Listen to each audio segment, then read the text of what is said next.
Hello बच्चों। तो हमारे पास क्वेश्चन नंबर 5 है। क्या दे रखा है देखिए। A kite is flying at a height of 60 metre above the ground. ठीक है।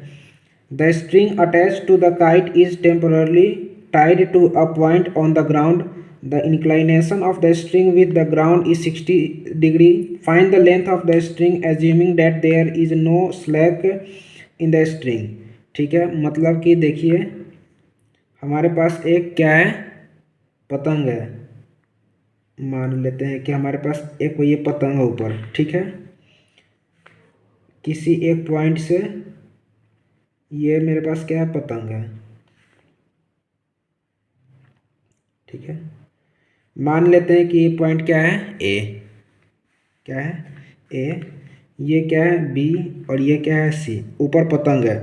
पतंग जो है कितना, a kite is flying at a height of 60 metre above the ground.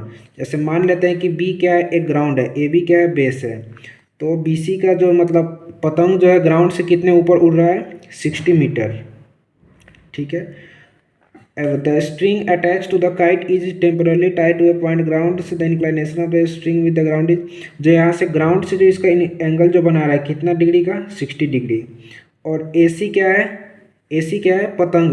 पतंग की जो धागा जो इसका जो लेंथ है, स्ट्रिंग है, वो कितना है, AC है। और BC क्या है, BC हाइट है, ग्राउंड लेवल से कितना ऊपर पतंग उड़ रहा है। AB क्या है, ग्राउंड है।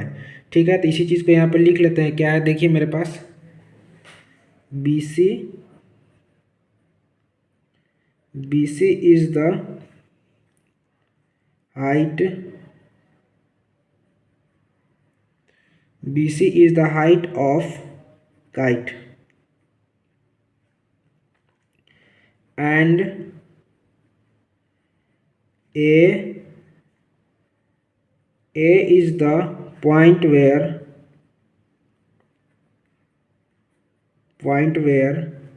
a string tied। यहाँ पे क्या है, टेम्पोररली टाइड। जो नीचे ग्राउंड से कितना है, टेम्पोररी यहाँ पे बंधा हुआ है। और ग्राउंड से कितना एंगल बना रहा है, 60 डिग्री का। तो हमारे पास क्या दे रखा है, परपेंडिकुलर दे रखा है और हाइपोटेनस निकालना है। तो परपेंडिकुलर अपॉन हाइपोटेनस किसका फॉर्मूला था, आपको पता होना चाहिए। साइन थीटा का फॉर्मूला क्या होता है, परपेंडिकुलर अपॉन हाइपोटेनस। ठीक है, तो यहाँ से अगर हम साइन 60 डिग्री का वैल्यू निकालें तो हमारे पास आ जाएगा आसानी से आंसर।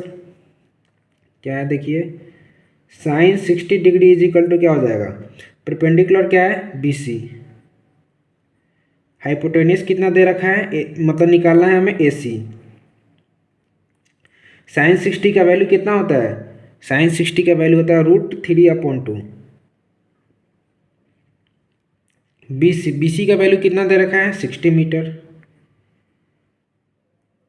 अपॉन AC तो हमें क्या है, निकालना है। अब हम इसको क्या करेंगे, क्रॉस मल्टीप्लाई, यानी √3.AC is equal to 60 into 2।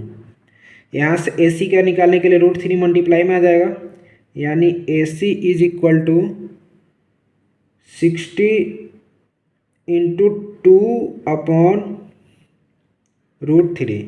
नीचे क्या है, नीचे डिनोमिनेटर में अगर क्या रूट हो तो इसके लिए क्या करते हैं, रेशनलाइज। तो हम ऊपर नीचे √3 से मल्टीप्लाई करेंगे। फाइनली हमारे पास क्या आएगा, ऊपर तो देखिए कितना आ जाएगा, 60 इंटू 2, यानी AC इज इक्वल टू 120.√3/3। 3 से 3 कट जाएगा कितने बार में, 40। तो AC कितना आ जाएगा मेरे पास, 40√3 मीटर। यानी AC क्या है, जो पतंग का जो स्ट्रिंग है उसकी वैल्यू कितना आ जाएगा मेरे पास, 40 मीटर। तो हम लिखेंगे यहाँ पे hence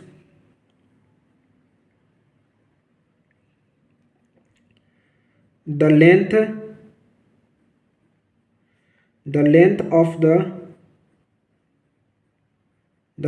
of the string is 40√3 metre. ये हमारा क्या है, रिक्वायर्ड आंसर। उम्मीद करता हूँ कि क्वेश्चन आपको समझ में आ गया होगा। मिलते हैं आपसे अगले क्वेश्चन में। तब तक के लिए धन्यवाद।